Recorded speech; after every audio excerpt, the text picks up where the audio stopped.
Good morning, good evening, good afternoon. Welcome back to Cannon Fodder, the channel for Arsenal fans all over this world. Yes, welcome back to the first segment of the day. I hope you guys kind of enjoyed the Santi Cazzola player profile that's uploaded like 20 minutes ago, and that was a courtesy of Des McLeod. He asked me, "Hey, Alex, do Santi." Well, Des, I've done it. Check it out. Check it out. I got my brother back on this morning show. It's regular fiction now. Ralph and myself doing the morning show on a Sunday, and I hope you guys. I think you guys actually did enjoy last week's one where we had a slight disagreement. Slight disagreement. Was it slight disagreement? Was it Was it? slightly a bit heated? It wasn't that heated.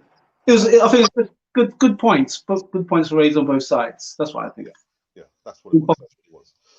Yeah. So yeah, today we're back in action against them lot down the road, and we've got a couple of segments in regards to Arsenal, of course, and an oldie from the past. One of our ex-managers has come up with some figures, facts and figures, and the amount of money that Arsenal needs to spend to get out of this little trouble. So I'll see you on this other side of this music intro.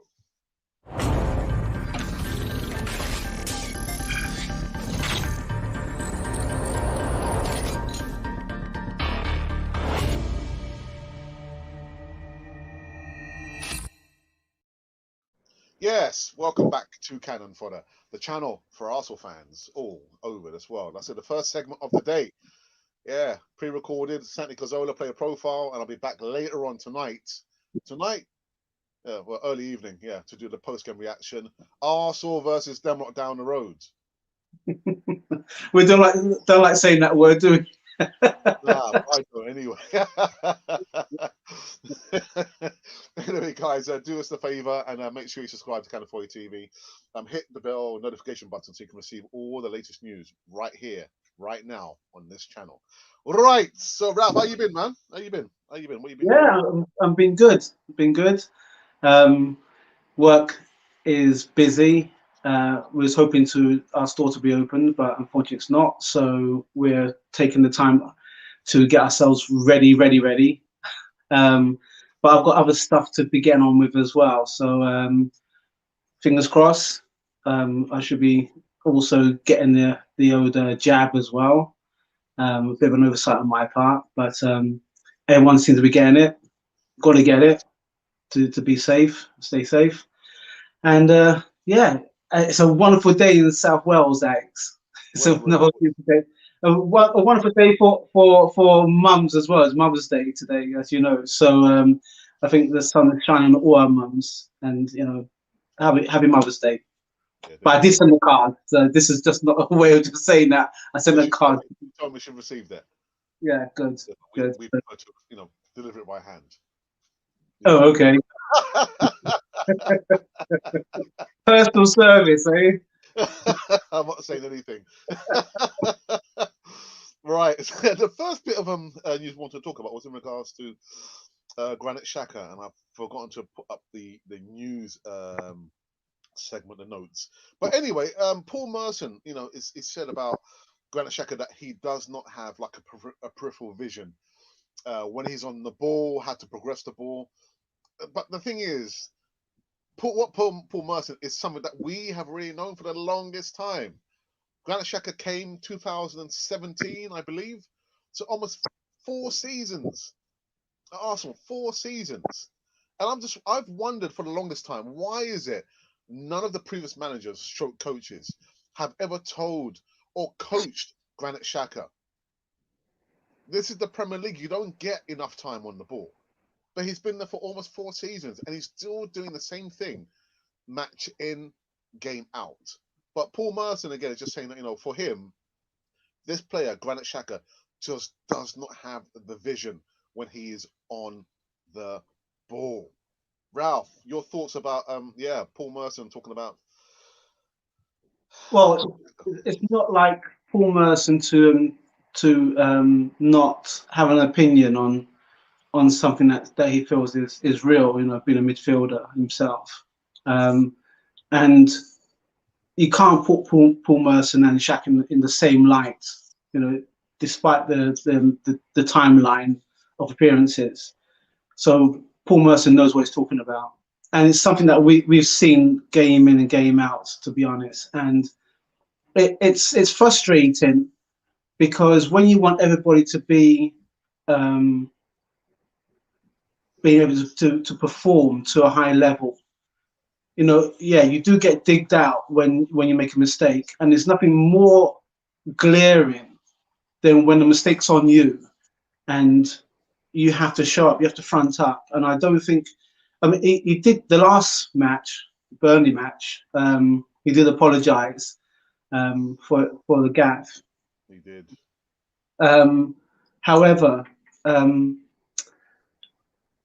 it's something that we see all the time, and we keep saying it all the time, and how managers haven't addressed it or have put it in the back burner as something that's not really that important, is the mission that the managers weren't or aren't up to the task. Now you've got Arteta, who seems to be, not seems to be, but had brought him in, game in, game out, saying that that's his guy.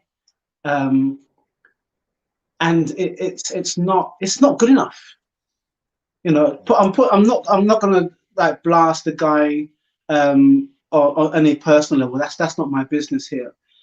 From a fan's perspective, when you see what he does, when he gets the ball in, he always seems to retreat it back. The last match, Olympiacos match, every time he got the ball, I was literally screaming at the screen for him to pass forward. The only time he passed it forward was when he got fouled and he did a quick tap from the free kick. That was the only time I saw him pass the ball forward. Every time he gets the ball, he gets it back and it goes back and sideways. I think that's like a confidence thing. I think that's a skill that he feels that's right for him. But in the Premiership, when you need to be quick on your feet, when you need to turn, I think Eltel summed him up, saying him trying to turn around, it's like an articulated lorry trying to turn around the corner. He's just too slow, and he gets found out. But I think more of that is on the emphasis is on the manager, because the manager has his strong 11. He knows the weaknesses and the strengths of players, and being motivational is not enough. You're on the pitch to do the job. And if you can't do the job, or if you do it in parts, if you're inconsistent, then you're making a team inconsistent, and you're making a team less effective. So, do you know what I find interesting, Ralph? That these two players, David Luiz and Granit Xhaka, we've heard in the news over the course of I think 2 seasons, that these two players are quite, say, big characters. They're quite likable characters in the changing rooms. But I find it very strange that these two players are all, they're not injury prone, but they always make mistakes. So if you've you know, got someone who they say, they're likable characters and the players look up to them, they don't walk the walk. They talk the talk, but they don't walk the walk, and they make so many mistakes between the both of them. But I got, yeah, go on, I Ralph. got two examples. One is a personal example. You remember when we used to play cricket, and our captain, we had two captains. We had Johnson and Martin, if you remember, and they were big characters, but they did what they said on the pitch, and sometimes even when the fault was on them, they didn't shy away from the responsibility. They said they put their hands up. The other one, obviously, when you look at accountability, it would be the Tony Adams and the Patrick Vieiras, who would say, okay, I'm the captain, I lead the team out, and whatever happens falls on me. And quite often when we did lose Vieira in some key matches through a red card, it was like the team still continued on. There was no languishing about, we've lost our captain, let's retreat back. The team still had the same kind of force when Vieira was sent off. So that's a responsibility thing. So that's been a big motivator, a big person, a big role model in the team. It's the fact that no matter if you're there or if you're not there, everybody knows that there's accountability. So Luiz, I don't really get that from David Luiz and Xhaka. And if you want to go along Xhaka's timeline, some of the things that he has done wrong, we're still waiting for that apology from how many games back? you know. So there's inconsistency there as well. I had a on my Facebook Messenger, someone tapped me up about defenses and how David Luiz is a good defender, and I said, well, the difference between a good defender and a great defender is the consistency, and he's been inconsistent. If you want to look at blunders, just look along David Luiz's blunders within the last year. You know, there was a comparison between him and Van Dijk. I said, well, the only difference between him and Van Dijk is you can see how important Van Dijk is to Liverpool. That's a good point. A very You good know, point. Well, I managed to so find the report now. The report's just finally just come up in regards to Paul Merson's thoughts on Granit Xhaka. Is that will keep on happening. Paul Merson claims Arsenal the midfielder has no vision. Paul Merson told Soccer Saturday on Sky Sports that Arsenal midfielder Granit Xhaka has no vision. The outspoken TV pundit made it clear that Xhaka was to blame for Arsenal conceding against Burnley last week. It was a pretty comical goal for the Gunners to concede. And whilst Arsenal fans didn't see the funny side, the players continued into that fashion during the Europa League win against Olympiacos, last week. Yeah, ex-Arsenal man Merson explained that these types of issues will keep happening because of players like Granit Xhaka not seeing the bigger picture. That will keep happening, he said. That's not a vision. He should know as soon as that ball comes to him and it's rolled into him perfectly by the goalkeeper. People can say that the goalkeeper has stitched him up. Well, I never said that. The goalkeeper has put it in lovely pass for him to go bang first time to David Luiz. So yeah, again, you heard it there. Paul Merson's thoughts about Granit Xhaka. No vision. Actually saying that it was his fault. I'm sure my brother would be well, happy to hear that. he probably saw us last week having our spat. Yeah. Actually, Ralph was right. He did the habit. So yeah, so there it Yeah. goes. Right, and the second news we want to talk about is in regards to Arsenal's manager, and he says Arteta has a blueprint to take Arsenal to the top. Mikel Arteta's preparing for today's massive North London derby, which is kind of reminded by something else that we need to talk about. He has previously faced questions about the fact that Tottenham are now consistently above Arsenal in the league, and how the Spaniards going to close the gap and get back above our noisy neighbours. He says that there is no big secret to success, but it will take some time, and plan to emulate the success of the top teams. You know, the successful teams in this country in the last 5 to 10 years, what they've done to become successful. It's no secret, he told the Mirror.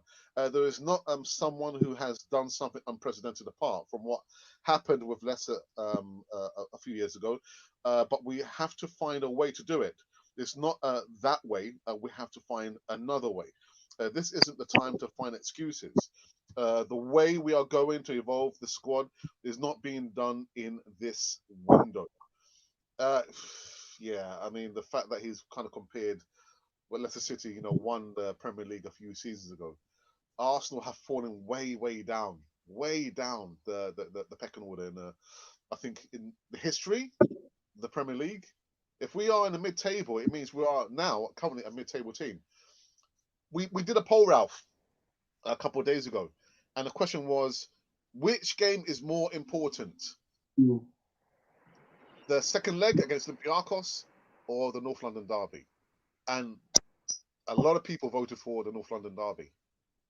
And I thought, well, we haven't won any Europa silverware for almost a quarter of a century, actually more than a quarter of a century. So surely, would that not be more important than the North London derby, Ralph?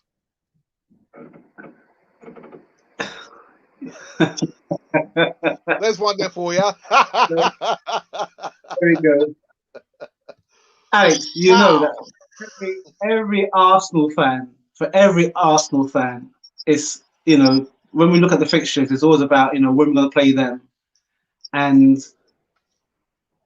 yeah, I get, logically speaking, I get the fact that the second leg to Olympiacos is important because we haven't won that silverware for, as you mentioned, 25 plus years.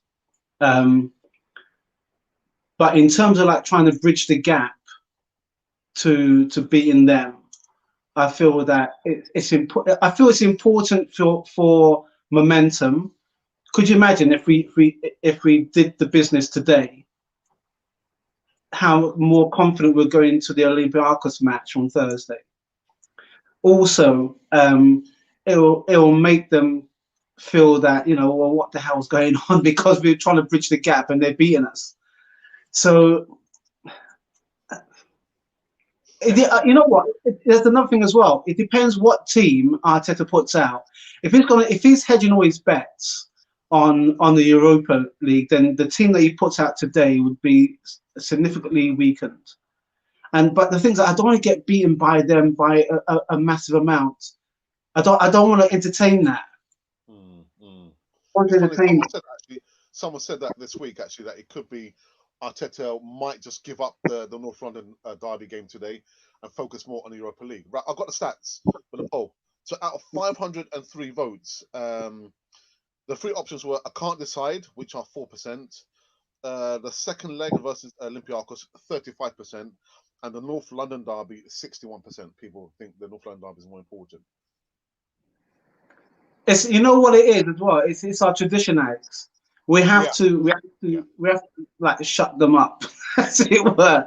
I've got a neighbor who, like, he predominantly wears his top now and again. I'm thinking, no, I'm not having any of that. Like, I just, even one of the guys at work, there's two people who used to be at work, well, one of them left since then. The other guy, if he watches this channel, he'd probably give me a DM or something. And he's one of them fans. I can't say that word. And there's a kind of like silent disregard for both teams when we both walk past the corridor, because I know our history is rich, and he probably feels that way as well. But for me, it is bragging rights. Yeah, we are mid-table at this moment in time. The results don't lie, but we have the pedigree to go up. And another thing I want to state as well, I did write it down, is the fact that we're mid-table. I think we have to start having the mindset to go in to win the Premiership. Now, I know everyone's going to say, "Well, hang on, that's crazy talk. We don't have the finance, we don't have the players, blah blah blah." But I'm looking at it from a different kind of mindset perspective. If you're going to try and gun for top four, then your mindset is always going to be trying to reach top four. You're going to have an attitude that, well, top four is just good enough. Now, when Leicester went in, they didn't go in to think, well, let's just try and get into the top four. They went in to win the thing, and they won it. And they've still got that kind of like grittiness about them. Okay, that's where they are, where they are. For Arsenal, we always known that we've in a sense, we kind of like disrespected our positions because we're challenged, but we became complacent. Now that complacency has dragged us down to mid-table. So what my thoughts on it is, start thinking about winning the thing, because that would shift your mindset, rather than thinking let's try and live into top four. We're not that kind of that mindset. We've got pedigree in us. Let's try and think about bigger goal rather than trying to limp into top four, because to me, if you limp into top four, it may take another 3 or 4 years to try and win the thing. It's going to put us backwards. So I don't know what everybody else thinks about that, but for me, bragging rights today, consistency, and then more confidence for Thursday. All right. So for you can't choose between the both of them. For you, both of them are important. Or Yeah, both are important, but for today, if it was either today or Thursday, for me, it may sound wrong, but for me, today, because I know the impact it will have for the next few days going into the match for Thursday. all right. Okay. And the last bit of news segment is George Graham, man. George Graham is talking about dearie me, a war chest of a few pennies. Arsenal best boss Mikel Arteta needs to spend £200 million, says George Graham, as Gunners legend calls on board to splash the cash. Where's that money going to come from? Ex-Arsenal boss George Graham believes Mikel Arteta needs to spend £200 million transfer kitty to make the Gunners competitive again. Arsenal have not been close to challenging for the Premier League since Arsene Wenger left the club in 2018. Arsenal legend George Graham, who won 6 major trophies and honours as the Gunners' boss, believes Mikel Arteta needs a bigger transfer budget. So, speaking on Daily Express, George Graham said they've got problems, yeah, to say the least, but they can rectify them with 3 players. What, £200 million only on 3 players?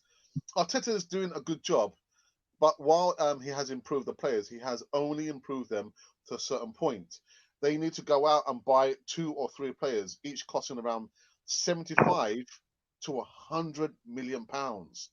Arsenal spent around 75 million in 2020 summer window, more than half of which went on a midfielder Thomas Partey. They also spent nearly 150 million pounds the summer before, splashing out 27 million on a defender William Saliba, who was yet to make his Premier League debut, and is currently on loan at Nice. Despite this, Graham believes more investment is required, and with good reasons, as Arsenal sit 10th, Ralph, 30 points behind leaders in Man City. Where are we going to get £200 million from? £200 million and only on 3 players. I don't understand that logic, to be honest. And what players is he looking at now that will justify that tag, that price tag? Don't we have those kind of players, those potential players in our academy at the moment? I mean, the report doesn't actually say, which areas he thinks Arsenal, need upgrade. It's just 3 players, Ralph. £200 million. I think. If you said, Sorry, between 4 and 5 players, then fair enough. But only on 3 players. Where's that money going to come from? Silent Stan is not going to give us that money. He's not going to give Arteta that money. £200 million. God damn. Has he been talking to Dan Gotti as well? that's the only way that money's gonna come across. If Silent Stan decides to sell up, then Dan Gotti takes over Arsenal. Then maybe, but I don't see the justification in £200 million for 3 positions. Why don't we? Like you said a couple of weeks back when you asked me if I was owner of Arsenal, what would I do? Would I give Arteta some money, or would I tell him that he has to clear out first? And I said, well, I'll give him the money, but on later reflection, there's got to be stipulations to that. Let's clear out the players that we don't need. As I said last week, Arteta should be coming to the point now where he's choosing the players they want to keep, the peripheral maybes, and the ones he wants gone. And then come the summer, there's no messing about. There's no let's see what's going to happen next. You've got your set agenda. You say to those players that's gone, thanks very much. These are the clubs that will take you, and whatever we've done in negotiations, you're out of here. With the maybes, you've got 1 season to impress me. If you don't impress me, regardless, and you have to be pretty cold about it, regardless of injury, your attitude and everything else. If you don't improve, then you're gone. And then for the academy youngsters, you go into them and you say, you could be a potential Wrighty, Henry, Adams, Vieira, Lundberg, Bergkamp. I need you to show me how you're going to step up. And then that way, then you've got the academy players and you put them in. You have to blood them. You put them into the first team. But then, like I said, as mentioned as well, you've got to also tell the fans what's going to happen. It's no point. Sometimes it's no point doing everything behind closed doors, because we're still wondering what's going on here, and there's no AGM. So how about telling us fans what your plans for the future is, and then we can support you or we can question it. But then when your plans are in place, then we support you. Hmm. Wow. £200 million on only 3 players. Anyway, let's go into the live chat for the first time this morning. I've got Connie Young who says, "Good morning, Alex. Let's all get fired up before we punish the yucky Rotterdam knots in office." And actually, just some sad news. Sky Sports 1886 says, "Good morning, Alex. Rest in peace, Marvin Hagler passed away at the age 66, man." Yeah, the four kings to rule that division, middleweight division, man. Marvelous Marvin Hagler, and may his soul rest in peace. Yeah, we send our condolences to the Hagler family at this time. You want to say anything, Ralph, quickly on that, or? I remember listening to the fight actually with Dad, my dad on the radio, and then seeing it's weird because last week it came across on my YouTube feed and I just watched it to see how it all unfolded, and the scenes afterwards because of what Minter said, and I'm not going to labor on that point, but Hagler was a mean dude. Nobody knew about this guy, and until he showed up, and then when he demolished Minter. There's another fight, him and Tommy Hearns. These were the fights in the like 80s and late 80s. Yeah, Duran, Sugar Leonard. Those were the fights and you used to be able to just sit down and watch them on TV where it was pay per view kind of stuff. They were on terrestrial TV, either early night or early morning boxing, and they were the matches. I ask anyone who's on this channel, if you get a chance, go back into YouTube and have a look at some of his fights. They were legendary fights, and he was a legendary boxer. Yeah. Des goes, well, actually, morning, Des says, morning, Alex and Raz. I have a good feeling today, guys. Come on, you Gunners. What's the feeling you have? Actually, I'm joking. Has Paul Merson said Arsenal are better than Spurs to get fans back on side? Because he doesn't say good things about us. I could be wrong. He doesn't say good things about us. The way Paul Merson sees it, he sees it for where we are at this moment in time. If we were above them, then he'll still say, well, we haven't been good enough to win the thing yet, and we haven't won the Premiership for the longest time, X. You know what I mean? So I feel that he does it in a sense to gee us up a little bit. I don't think he's malicious. He just sees it in his own eyes. Yeah. I tend to agree. I agree. Yeah. Monty, I'll go on, Alex, and the Canal 42 family. Monty, some L energy. Hopefully, it's needed today, man. What go on, Ralph? Man, Monty, your man stepped up on that was he. But El Neni always has that in his locker anyway. I think he scored the same goal like that. I'm not sure if it was an earlier tie or it was in Dundalk. Was it against Dundalk? Dundalk? It might have been Dundalk. Yeah. He has that in his locker, man.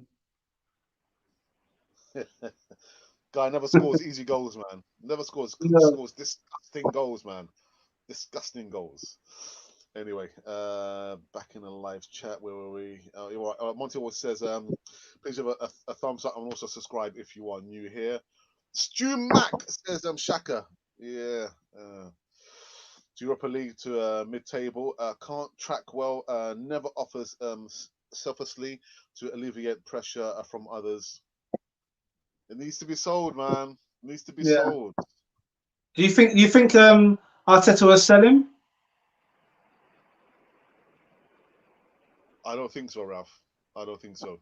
Either. For some reason, I mean, look at Hector Bellerin. Bellerin wanted to leave last season, and Arteta begged him to do one more season. And when you've got a player like Suarez, who played maybe 1 or 2 games for Arsenal, and then all of a sudden we offered him like a 4-year deal, play him, play Cedric. You can see he's a lot better than Bellerin. But and he plays well with Pepe. Huh? He plays well with Pepe along that flank. No, I can't see. I think we're going to be him for a while yet, Ralph. I can't see Arteta selling him. He only drops into pockets to attempt Hollywood passes. He notes Cristiano as his a hero. Egotistical. Hmm. Monty, El Neni must start.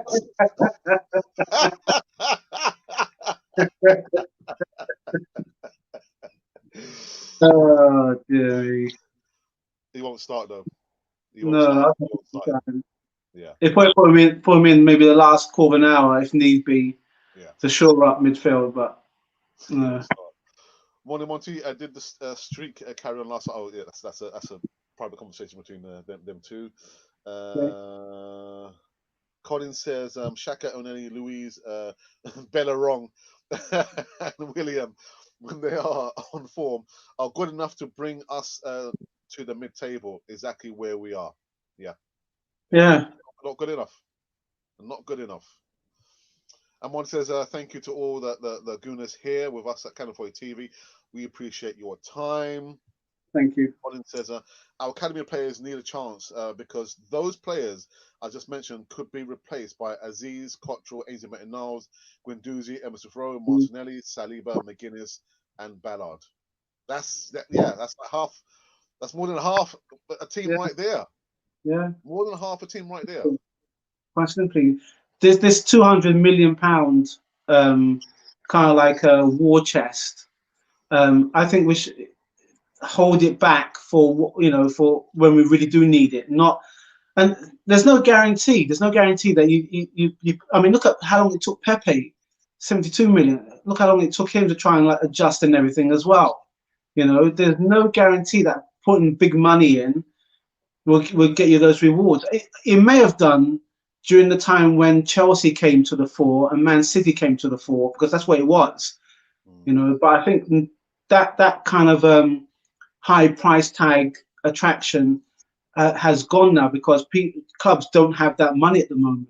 They're trying to keep staff and the facilities and everything else running.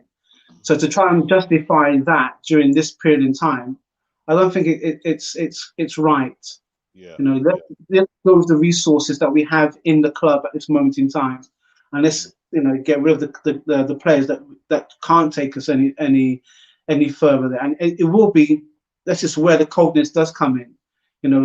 Especially when you've developed time, you put time into a player, and sometimes the wrong side of it happens, whether it's attitude or injuries or just bad timing.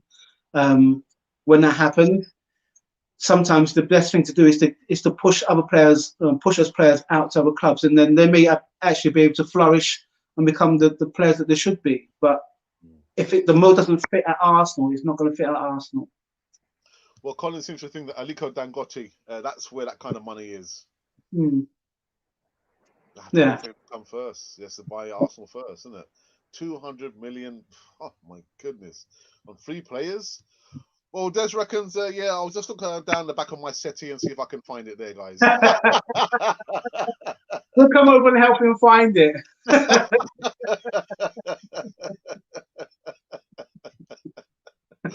Monty says 200 million. No way Cronky taking anything out of his pocket. Yeah, Cronky won't give us that kind of money. That sustainability that he wants a club to be self-sustainable, Yeah, but it's yeah. thinking, they ain't gonna come out from his own skyrocket. We could get criminal El Tel to do a bank job. Hey, listen, don't underestimate the powers of El Tel, man. He may know someone. He may know someone. It might make you an offer you can't refuse. Coming from the original Scrooge, George Graham, do people remember George had wages structure? That's a good point, Yeah. Bronzosser. When no one was paid over 4K, that moves to 10K. Even right, all the top seven players were on the same level. And Mm. that's true. That's a good point, man. Scrooge himself, George Graham, thinking £200 million on three players coming from George Graham. Yeah. Nah. He's probably hoping that if there's a chance to come back into management, then he might be able to get that.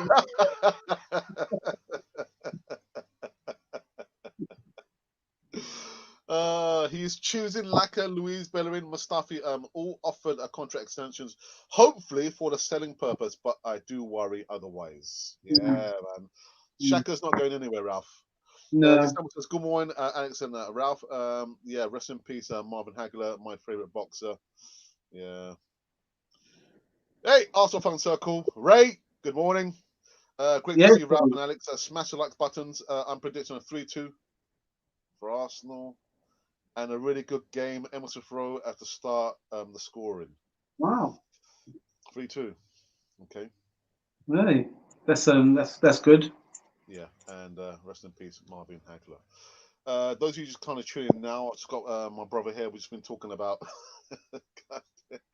Paul Merton has just been saying about the tugboats. Granit Xhaka doesn't have no vision. When he gets the ball, he's just his thought process is so slow. And he was at fault for the goal against Burnley, even though I disagree. And also been talking about George Graham. George Graham reckons that Arsenal needs £200 million, not to buy on 5 players or 4 players, 3 players. 3 players. Where are we going to get that money from? Because Silent Stand is not going to give us that kind of money there. No, it's not going to happen. What was the last bit of news we spoke about? Forgotten. What was it? No, that was it. That was it. Yeah, Paul Merson's thoughts of Granit Xhaka. Yeah. Oh yes, another bit was in regards to Arteta just saying that his blueprint for trying to get Arsenal back to at the top. He's got his work cut out, man. His work cut out. You've got to get rid of a lot of the players before we Yeah. can take Arsenal forward. Exactly. If he wants to go up there, then he has to let go of some heavy cargo. Yeah, yeah, yeah. And we also spoke, Rafa and myself, we also spoke about these 2 players, David Luiz and Granit Xhaka. It's just very, very interesting that the players look up to these 2 in the dressing room. The same players who are, who make so many mistakes. Nah, I find it very, very strange. Go on, Ralph, you want to say Just on that, Alex, just touching on that as well. I'm not sure I'm going to open up the discussion more or to close it. But if Xhaka and Louise are the ones that the players are looking up to, what about Aubameyang? something? Aubameyang captain, isn't he? That's Shouldn't he be? controversial, Ralph, man. Huh? That's controversial. Yeah, but when you're captain, you when you're captain, you are either quiet and you get on with it, or you're loud and you get on with it. You know, you're not quiet and you don't do it. If you don't do it, then you don't get any respect. If you're fronting your team, you're the first man in and you're the last man out, so to speak. You know what I mean? I don't get that with Xhaka or Louise. And Aubameyang is captain. He leads the team out, but in terms of being vocal, that's not his persona. That's not his persona. Then why choose him as a captain then, Ralph? Well, this is the country that we're in. I saw there's a picture of Tierney, Kieran Tierney, and he's shouting, and the guy's head is like extended. It looks like extended another foot from his shoulders. It reminded me of the alien because of the way he was shouting. But that's the kind of grit and determination of a leader. He gets himself about and he puts himself forward and he doesn't shy away. That's to me that's the if you're looking at leadership, you're looking at a dictionary and you see people like Adams and I say Vieira, people who don't shy away from responsibility, they take it on their shoulders. But I don't see that with Louise. I don't see that with Xhaka. I don't. It sounds like it's a personal attack, but I'm just looking at it from the holistic way that when you lead the team out. If when Xhaka was captain, I wasn't really that confident he was our captain. He scored a few banging goals. Don't get me wrong, but in terms of like protecting his own and arguing with the referee, and then that unfortunate situation when he walked off the pitch and swore us and everything. To me, that's not captain material. But he was captain. I just find it very strange. These two characters, the two They are characters. characters. Yeah, They probably are characters. But leadership qualities is that's totally, something totally different. Yeah. All right, back into the live chat. The assembled says everyone's forgetting Arsenal sold their backroom staff and players to the highest bidder before Kroenke got here. Marwood, Platt, Vieira, etc. Des McLeod says Matt Ryan in goal now. Monty's actually saying to everyone, our merch, check out our merchandise. The description is in the box if you're able to make a purchase or you want to make a donation. Or maybe you want to hear Ralph sing, you can always use the super chat button right here and right now. But I don't think Ralph is in a. Ralph hasn't practiced.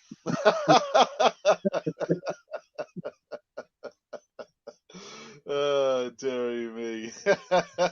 So what we're going to do, we're going to take a quick pause for the calls. I need to get a juice just to kind of top up.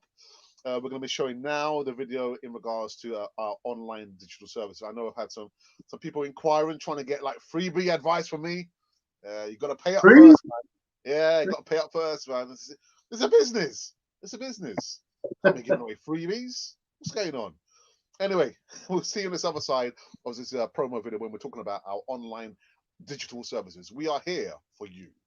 As part of the Canon 4 TV experience and services, we're now extending out into additional online products such as voiceovers, thumbnail artwork designs, and video editing for small YouTubers who have less than 1,000 subscribers. Voiceovers. If you need voiceovers for short videos, 30-second adverts, stories, intros, and outros, then we can do this for you. Let us know the length of the voiceover and we will give you a polished audio file in less than no time. In addition to this, thumbnail artwork designs. As we pride ourselves on sharp HD thumbnail artwork designs, we can do this at a relatively low price. Send us your specifications and we'll produce eye-catching designs to attract subscribers and followers to your platform. And finally, video editing. We have a range of video editing techniques, special effects, and software to produce a polished end product for which you can be completed in the quickest time possible. Now, if you would like help and support getting your channel promoted and your subscriber count going, then send us an email at artworldpublic1@gmail.com. I repeat, artworldpublic1@gmail.com. We are here for you, for the Canon 4 TV experience. Yeah, we're here for you for the Canon 4 TV experience. If you're thinking, well, you know what, I want to start my career on YouTube. I mean, if Alex and Raz can do it, surely I can do it. But I don't know how to start. Send us an email, artworldpublic1@gmail.com, and maybe we can help you out. No free advice. You got to pay for it. No freebies here, man. Come on, Ralph. It's mad how social media has taken off over the last 5 years, 10 years. If you had to have your own studio, you have to raise a lot of money. If you want that kind of advice, you have to go to specialized technicians and people in the field. And now, really, at the end of just having your mobile phone and some technical wizardry, like the way that Alex does it, a laptop and everything else, you can be having your own channel rather than sending CVs out. I'll show my age now. In the day where you want to try and join a studio or a company, you have to send a CV in, and based on recommendations. Now anyone can do this kind of platform and appeal to the masses. So it's good. It's all good. Colin says Captain Tierney. Mm-hmm. Shaka reminds me of that friend that used to kick off, and when you go to help him out, he's gone, and you're putting out a fire he started. I've had a few of those in the past, man.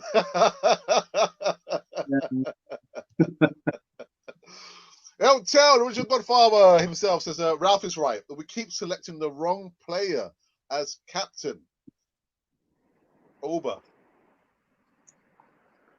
It's from the man himself. You know what? I think there's also a misgiving that we tend to think that captain should be a certain age. I think that it's not so much the age, really. It's about the ability of the individual and the way that he leads a team out.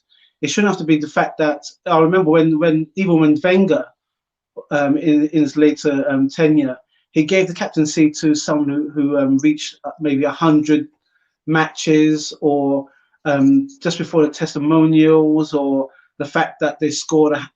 There's nobody else who could become captain. You know, it was like a ticket parade every other week. You know, someone was captain. It wasn't strategic or in terms of trying to keep the team motivated. It was just, hey, you can be captain X this week, and we'll give it to Ralph next week. You know, after Vieira, it seems, and Henri, definitely Henri was captain as well on a few occasions. There was no one of note that held that captaincy for a very long period of time. You could say he is the captain of us. Well, Koscielny, but to me, Koscielny was,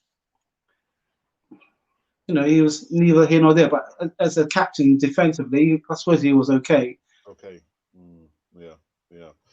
Actually, here's a question for you, Ralph. Colin says, so Ralph, the other day when Auba left the field after passing the captain's armband to Bellerin, thoughts?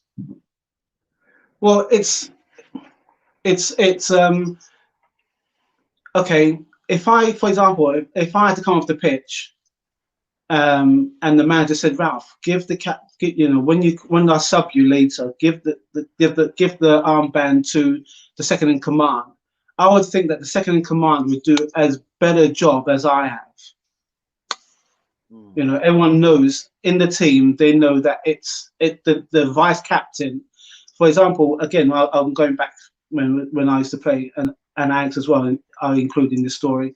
When we played cricket, we had a vice captain. The vice captain, as I mentioned earlier, was a guy called Martin, and no, the captain was Martin, and the vice captain was a guy called Jomo Brown, and that was it. We knew where we stood. Now, of course, cricket and football are two different things, two different sports, but the underlying themes, the fact that if your captain had to go off, or he was injured, or he couldn't turn up, you knew then the second line command was going to be Jomo, and he did everything else in line with what Martin did. Now, in football, when Uber went off and he gave it to Bellerin, if I'm from an observer's point of view, I'll be thinking, well, has Bellerin played that well? He may have played well in flashes. Does he inspire leadership? Is he willing to take the field? Is he willing to dig you out? I don't think he's that kind of material. I think he's a very... But he's a club vice captain, though, isn't he? Yeah, he is. But he's vice captain. But okay, this is personal. To me, as a fan, I don't think he is a good vice captain. He doesn't inspire me to the fact that he will inspire the rest of the team.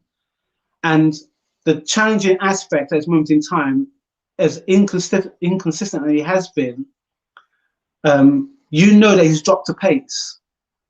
And when you're playing alongside him, you feel as if you have to compensate for him.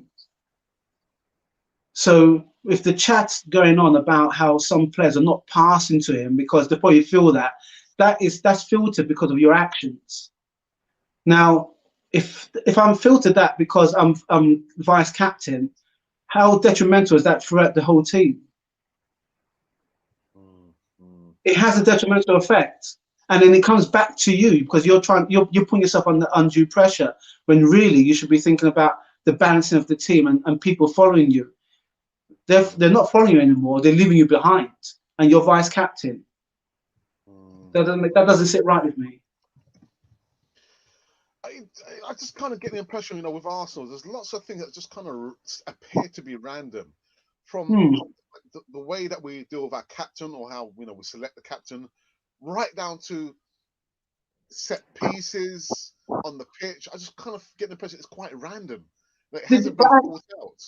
In the Olympiacos match, when we had the free kick, we had three kicks outside their box, and they were standing there, and I was thinking, like, out of the three of you, one of you must know who's going to take it.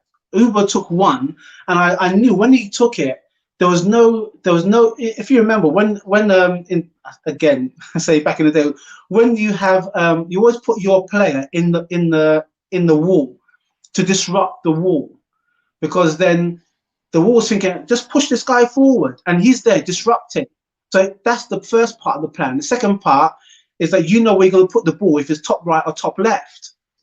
And some walls tend to jump because they want to make sure they're going in the height of the ball. And the clever ones put the ball wide or underneath because they're anticipating the jump.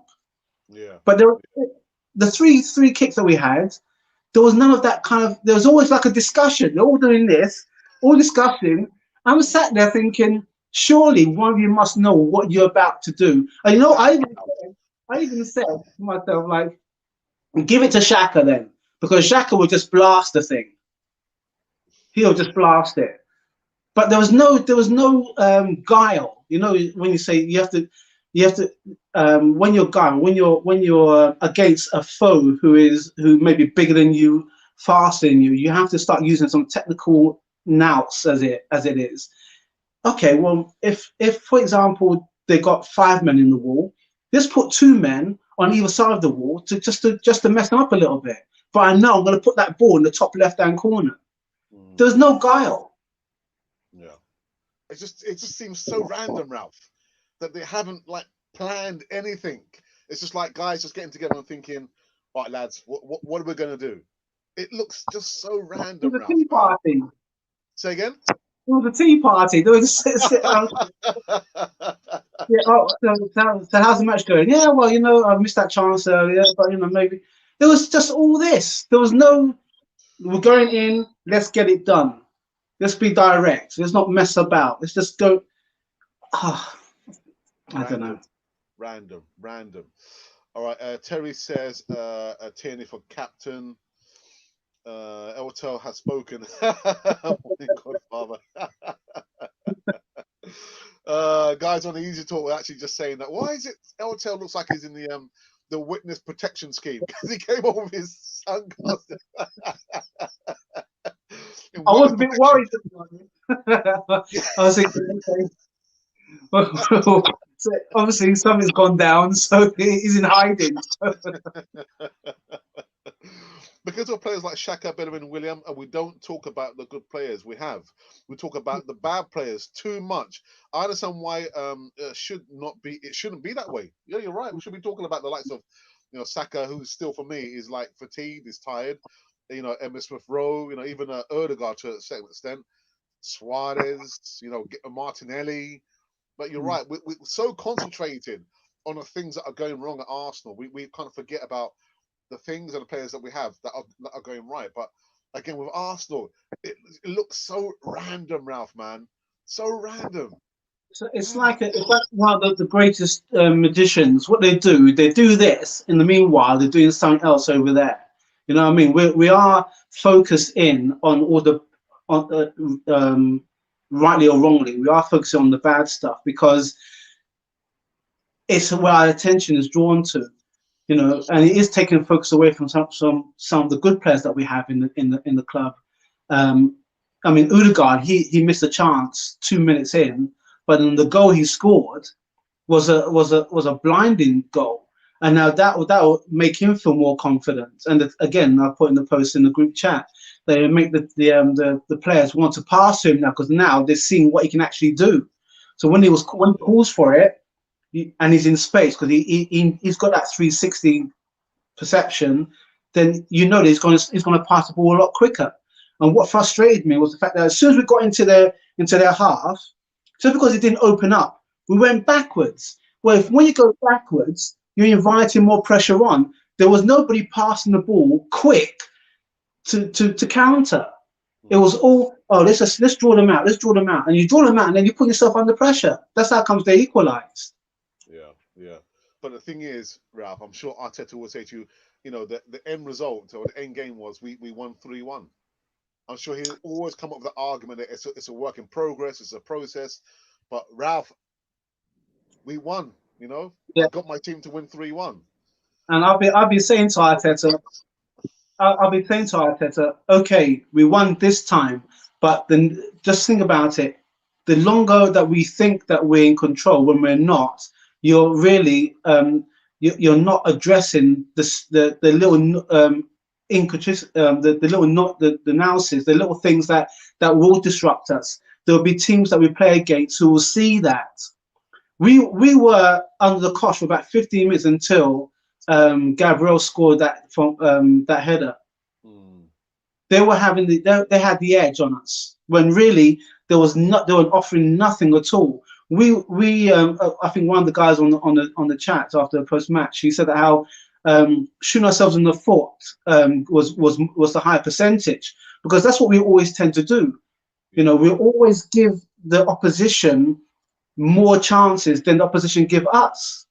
You know, when does that mentality start solidifying to think, hang on now, what's the point of me making a 5-yard pass and it's putting my team under pressure when maybe a 10-yard pass, when there's space available, is the easy option? There's all these little things, and Arteta should be drilling them into them. You bring up a good point, actually. You know, the mistake that almost cost us. Who made the mistake? David Luiz. I don't know what he was doing there, and the Olympiacos striker, he didn't even hit the target. So hopefully we get the job done on Thursday. The longer and the further we progress, these teams will take advantage of those opportunities there. Yeah, and that's the point we're trying to make there. That although we won 3-1 the first leg, the further we progress, the teams are going to be a lot more difficult to play against. When they see those opportunities, they will take the opportunities, because we're not good at taking our opportunities. And also, I was going to say, and also those teams they're very skilled at shutting the game down. They're defensively. This is what I'm saying about defense. They're defensively strong. Their midfield may be weak, their attack may be weak, but the defense always strong. We don't get the same luxury that we give our rivals. Yeah. Right, let me see if we can wrap up this one. Go through all the live chats before we are finished. Ashton says, channels and social media profiles are the new CV. I built a business on my Facebook. It seems to have moved to Instagram now and TikTok. I think it's an age thing. I'm starting my new brand. Well, you never told me that. You never told me that, Ashton. You kept that a secret, didn't you? Do you actually believe Arsenal have a captain in the squad, Ralph? Yes, I say Tierney definitely for one. I won't put Saka in there as yet. He's still like playing this trade, as it were. Who else would I put as captain? Or if I had to choose two, definitely would be Tierney for one. Gabriel. What about Partey? Yeah. Partey as captain. The only thing that does worry me, I think that the way that we play our football. If you imagine Wilshere, we put Wilshere under a lot of pressure, and I think we're doing the same with Partey at this moment in time. Hence the reason why he seems to be always overstretching for his passes. They're not to him, but then when he has the ball, he tends to, everybody moves up because he goes with pace. Yeah. But we have to. There should always be in the team an enforcer, somebody who can do the grind work, but can also dig one into the opposition to say, look, you know what? If we see what you're doing. If you're going to continue doing this, then you're going to have some of that. Because what happens when we have an enforcer, it makes the team feel that they're protected and they can play with a bit more freedom. Well, I'd say, yeah. So, do you actually believe that there's a captain in the squad? I actually don't see one. Tierney is always upset. Arsenal might need to buy a captain. Can you buy a captain who isn't connected to the politics of the club? I disagree.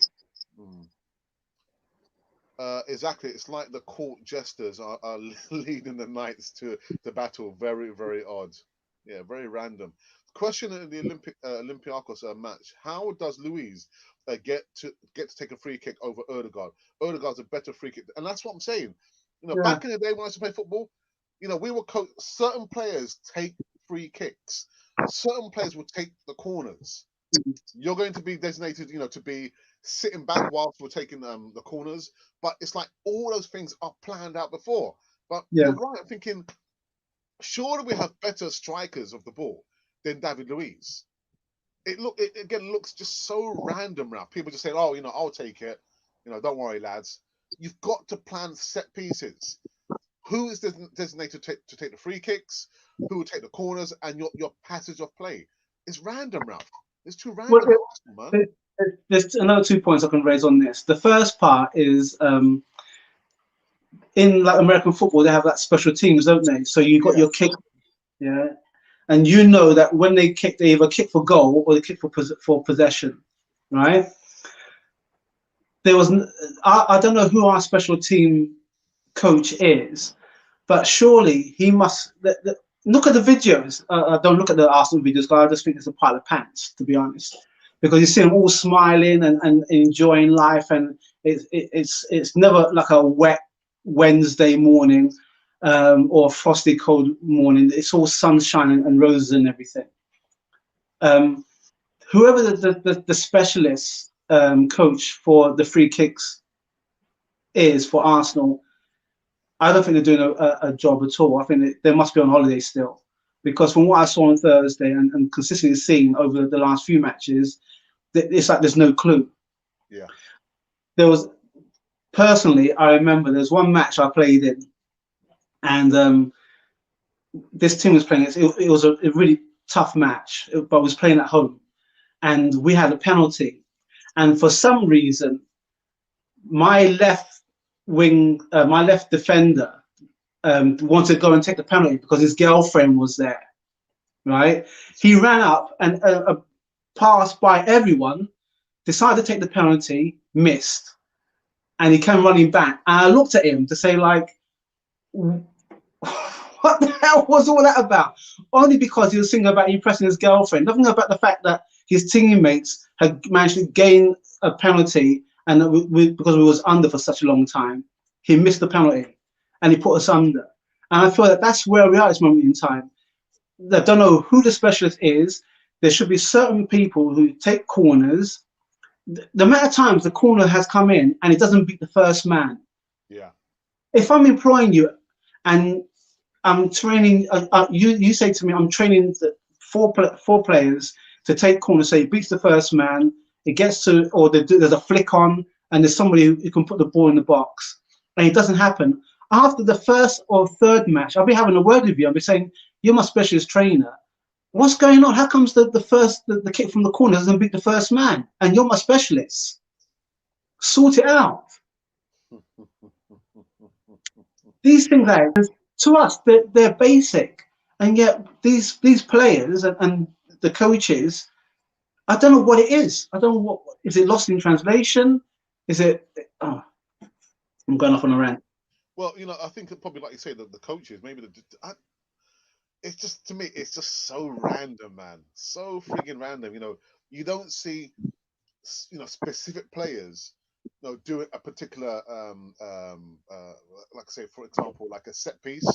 It's just like, it's like a wish wash of players who you're thinking, why is he doing that? Well, it's just weird. It's weird, man. Do you see one of the matches? I think it was, I'm not sure, it was, I don't think it was Burnley. I'm trying to think of the match before then, where we were taking the corners. First and foremost, it's like all of us was on the goalkeeper, and then the next one was on the edge.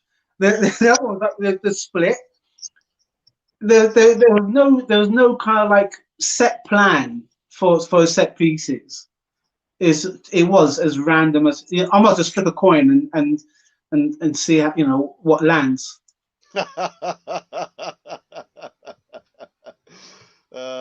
Dear, I don't know, man. I don't know. Anyway, carry on. Alex paid the criminal Eltel Bell to get him on the Easy Talk. I wish I had the money. Eltel's Bell, not ball. Yeah, I understood that. I have to say, Mube take on style of play from the manager and his expectations of the players' execution of that was brilliant. Stated, yeah. He's. I'll tell you what, Mube, he's got his own segment. He's still on the road, still traveling on the road. And once he's finished traveling, he'll get back to doing his was it Mube and Chill, and Hennessy and Chill. Hennessy and Chill. Trying to get the rights from Hennessy to use that. Right, here's a question for you before we wrap up this one. Okay. What actually makes a captain in a team? What actually makes a captain Yeah. in a team? Okay. Everyone says like it's leadership, but for me, it's actually doing the job and getting it done and setting an example. You know, you cross that white line. Everybody knows that you're the man or the woman. You know, we don't forget we've got a fantastic women's team as well. You know, you when you step out on the pitch, the opposition is in two minds about you, and they identify you as the main man or woman. Or woman. Mm. Yeah, and your teammates back you to the hilt. And if you're removed because of injury or red card, or even if you're out of form, your teammates still identify you as a leader, and they perform to the high level because that is where you are. You pull them up. You don't push them down. I know there's in certain institutions people get bullied to become better, and it may work in certain institutions, but in the endeavors of sport, you know, you want to make sure that that person can step into your role because it's, you know, we're only in the role for a certain period of time. Mm. But then if you look like the timeline of leadership, you can say, yeah, that's the leader, and the reasons for the successes is because of their it's what they do, it's who they are, and they pull everybody up. Mm. So to me, that's the definition of a captain, of a leader. Yeah, yeah. I mean, anyone can be a leader in the good times, but it's like when things are tough Yeah, and people can't see the wood for the trees. That's the time I want to see and hear my captain say, "Right, guys, listen, we're in the mire. It's a battle, and but we're going to be okay." You yeah, know, because nothing like, you know, actually hearing a captain being vocal and saying, "Guys, don't worry, we're going to be okay." And yeah, he himself is he's the model. He's the role model. What he says, he does, and he expects us to do the same thing. exactly. That's for me. That's the definition. Yeah, but So more, yeah, like I said, more when it's easy. Anyone can be a captain or a leader when things are good. It's when things aren't so good, but you still have the high standards of expectation for you and your team. That's yeah, when it's defined. yeah, and also as well, you know, this stuff about Obama. Obama is not, for me. He's not a captain. He's not captain material. Hmm. You know, he should be coming out literally every single post game reaction. He should be coming out and saying a few words about his thoughts about, you know, how well or you know, not well the team played. But he should be coming out, you know, more often than not to say, you know, what he saw, you know, how Arsenal played. But he Hmm. doesn't do that, which tells me that he's not captain material. He's not captain He can, material. a captain also can is the vocal point for the manager as well, because there's some things that are, you know, obviously with VAR and refereeing decisions, if you can have a word in the shell of in the referee's ear, so to speak, um, then sometimes those kind of like little things get the referee to think, actually, you know, maybe, you know, if you put those little seeds of doubts in the referee, then it could also work in your favor as well Mm. as a captain. And also, you know, your manager's instructions is actually expressed by your captain's actions. It's funny you say that actually, because Colin has just said that. I believe the captain should be an extension of the manager's display of discipline, character, and class the team, the club wishes to purvey. So yeah, Yeah, you know, Tony Adams has said that in the documentary 1989 or 89 that he yeah, always felt like he was, you know, the manager's voice yeah. amongst the soldiers there. So are you saying to me, Alba is like? I don't know, Ralph. I don't know, man. I don't know. No, Because for me, I feel like he's captain because of what what he's achieved or what he's done, but it's not. But when things do go sideways, he's mm, quiet. That's when I want to hear my captain more, is when things go sideways. You know, we can all be happy when we're happy, but when things go sideways, you want to still. That's when you want to hear those shouts of encouragement. you know, and let's just dig in and you know, move forward. So what Colin said is correct. Yeah, yeah. I want to say, how many corners William has taken that meet exactly what Ralph has just described. Yeah, can't beat the first man. And actually, William's not the only culprit. You know, Saka has also taken corners, not beating the first man. Pepe doing the same thing. Actually, not of late. Not of late. But Yeah, William's not the only player taking yeah. corners. You cannot beat the first man. What's going on? What's going on? Do you guys think we can win today, Ralph? Yes. I'm not gonna. I'll stand by me. I don't care what anybody else thinks. I back us.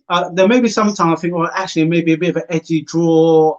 I never want to entertain the thought of that L. When it happens, then we can assimilate it and have a look and say the reasons why. But my mentality has always been to go in to win. To go in to win. What's the point turning up hoping that you know you might get a little something? No, no. When you go in to win, and you know you deal with the game as it is. And if it is VAR, if it is the referee, okay, that's fine. But when you're at home, my main purpose is that we're at home, we go out, we express ourselves, and we go out to win. Yeah, yeah, yeah. Take a quick pause for the pause. Pause for the cause. We've just kind of landed the link to a 90-second video in the live chat. So, guys, there's no excuse. You know, back in the day, I would put it in the comments box, but it seems some of you want us to guide and hold your hands. But anyway, Ralph, do you want to talk about this 90-second video? Yes, so this 9-second video is purely about your financial well-being. I've looked at my well-being and noticed that I've gone short in a few areas, but financial well-being is important for everyone. So this is an opportunity. It's 90 seconds. Some attention spans tend to be a bit longer or a bit shorter, but it's 90 seconds. Have a look and have a look at your financial well-being, because the landscape has changed so much within the last 12 months in this country. Alex and I have been looking at opportunities for the longest time. Alex will tell you at some point, but this is just to have a look. And then if you're interested, come back to us. If you're not interested, we're still Arsenal fans, we're still family. It's no big deal, as it were. But for your financial well-being, have a look, because you know you never know what's around the corner. So have a look. Cheers for that. Nice one, Ralph. Gonna want to wrap up this one. I'm going for an hour and 12 minutes, Ralph. So, Alex, do you think we've got the kind of player in our team right now? People call for Tierney because he's tough, but does that make him a captain? I'll put that back to you, Ralph. Okay, I say that Tierney has the qualities of being a captain, because he, you know, injuries aside, he seems to be very vocal. He seems to be very direct. He plays well, and people follow him. And those are just the qualities that you want in your captain. If you feel that he's is maybe not experienced enough, then Partey for me would be the next, because I feel that a captain should be either someone who can see the whole play, or has an influence between the mid play and forward play. But when you have a captain as a goalkeeper, half your words don't get shouted out until your team comes back into your own half, unless everybody knows what they're doing. If you've got a captain that's a striker, quite often he's thinking about trying to score goals. His decision making is very it's one goal, one sided. He's there to score. If he's looking back on the play, he doesn't have as much influence or shouting ability to tell. He can shout, but nobody will hear him because he's isolated. So for me, a defense or a midfielder should be captain, whether it's Tierney or whether it's Partey. Okay, we've got Bellerin, who's vice captain. To me, Bellerin vice captain seems to be his confidence is not there at the moment, purely because of the injury he sustained a couple of seasons back. And I feel that players may not be passing to him because they can sense that as well. So all those kind of things have a bearing. But for me, it's got to be somebody from defence or midfield, not goalkeeper or attack. Monty, just to remind everyone, thank you for every single one of our 10,600 subscribers and followers on all the other platforms. Without you, there could never ever be a Canon 4 TV. Colin says because he signed the thing. Aubameyang. 3 to absolutely nothing. Arsenal Football Club, hopefully. And the assemble says, Alex, who is the player that you think reflects what Arteta stands for, and is he the captain? I think so. Yeah. Aubameyang, in Arteta's view, is supposed to reflect the mentality of what he wants at the club amongst the players there. I mean, why else would he literally talk to Aubameyang, even though Aubameyang spoke about other clubs coming in for him? But I think in Arteta's world, Aubameyang is supposed to reflect the mentality of the club. Whether I agree with it or not, and I don't, is another thing. But I guess that the captain is supposed to reflect what the manager stands for, and I don't agree with it at all. I don't think it should be a striker should not be the captain, unless he's has the profile of like a Vieira or Tony Adams. But for me, it has to be someone in the midfield or in defence. That's the way it's always been. That's the way I see things as a captain. But he's got to communicate. He's got to be there when things are tough. And many times you just see him just sulking, runs off the pitch, doesn't talk to the media. That's not my captain. That's not my captain. If I can add just one thing on top of that. Yeah. If Aubameyang is the extension of Arteta, then he shouldn't have taken as long as he did to sign the team. And you don't stay at the club because of the amount of money that you're going to get. You stay at the club because you see the vision of where the club is going. So signing for an amount of money is really secondary. The first thing should be if you really do believe in Arteta, then that delay in wanting to sign the contract, it shouldn't have taken as long as it did do. Yeah, sign the team. Dear me. Okay. Alex and Ralph, remember Arteta used to be a captain under Wenger. What did you make of it? He wasn't a captain for very long, though. No. I did see, actually, that's weird, because I did see there's some unforgettable moments on YouTube, and he came on in his last match and scored. I'm trying to think of the team that we played. I think I was there. But he gave a really emotional post-match speech, saying, hopefully one day he'd like to come back to the club, and now here he is. So in that kind of sense, he's fulfilling his, I suppose, his dream, as it were, or his wish. But it's still a very long road for Arteta, and he needs to gather his team in the right way. Mon says, thank you, Alex and Ralph, for a great segment, and thank you to all our viewers. And that's my flag. He's telling me, Alex, wrap it up, man, wrap it up. I tell you what, Monty and myself are like Emma Smith Rowe and Saka. We've got like a sixth sense. Yeah, wrap it up. Alex, if Aubameyang is correct, then it is what it is. Well, yeah, it is. It is what it is. I'm not gonna. For my opinion, Aubameyang he's not my captain. He's not my captain. But and last but not least, Auba is a great captain. We need the right players to make a great team. You mean great team? Not players who are making avoidable mistakes that have cost the team losing matches and points. Do you want to say something quickly, Ralph? No, we're good. We're good. Yeah. So there you are. So we're done and dusted. I'll be back later on this afternoon, well, actually 6:30 p.m. UK time, to do the post-game reaction. Arsenal versus them lot down the road in the North London derby. Hopefully, we can get the 3 points, or maybe I'll leave it there. I'll leave it there. And confident. I don't want to upset anybody. You know what I mean? But before we're done and dusted on this one, I want to say, Ralph, I thank you for coming back. Again, it's like a regular Sunday morning fixture here over in the UK, just talking about the week's action in regards to Arsenal. Yeah, I went on a little bit too long. I just missed a phone call from our mum on the phone there. But Oops. Ralph, thanks for coming back on to Cannon Fodder, man. No problem at all. Yeah? Looking forward. Yeah. Cool.